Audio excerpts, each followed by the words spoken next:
Group settings is where you can create staff groups, such as a grand staff, string quartet, or choir, etc. Let's open up group settings from the Actions menu.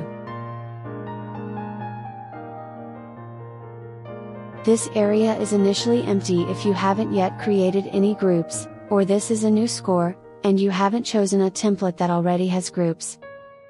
Let's create 2 groups, a choir comprised of soprano, alto, tenor, and bass voices, and a grand staff for the piano.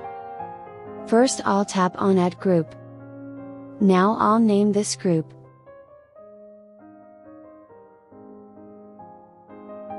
Then I'll select the 4 staffs to include. Notice that you can see the group being formed in your score as you add staffs. Next, I'll select a bracket. Lastly, I'll do the same for the piano but choose a brace.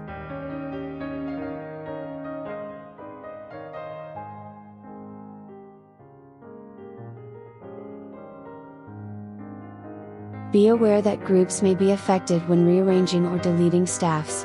For example, if you delete all but one staff of a group, the group will also be deleted, since a group of just one staff makes little sense.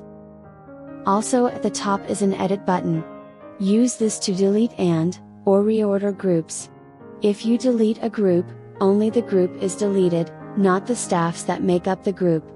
If you drag to reorder groups, the order of the staff in your score will reflect the new order of groups.